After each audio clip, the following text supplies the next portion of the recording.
Thank you for joining me for this episode of the Wild Sonnets Out Loud. My name is Nicholas Korn, and I am the poet of the Wild Sonnets.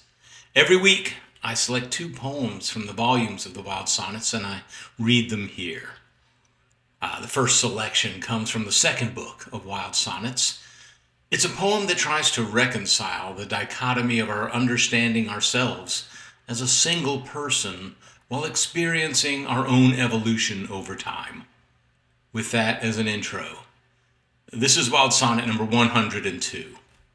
Though I may swear upon a stack of selves that all my ways and wantings will be one, though I should, despite the parsing of my person, pledge that all my yearnings yearn for unison, among the many that I am, there is a center to my fractured soul that to consolidate would not console.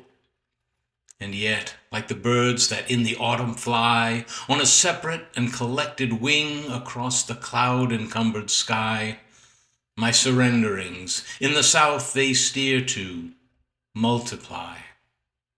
There is a greater spirit in the shape of all, a sound as mighty and as choired as a crowd, that to the sundered one is still allowed.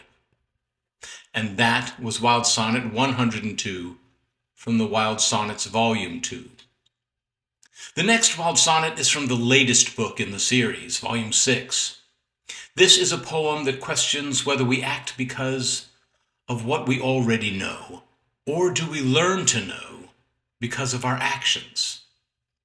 With that as the intro, here is Wild Sonnet number 539. Between the notion and the knowing is the beginning in the blind, into the mention and the march of what decision has aligned. Intelligence comes after, though it believes it stands before, a captain to the questions, saluting the lowest of suggestions.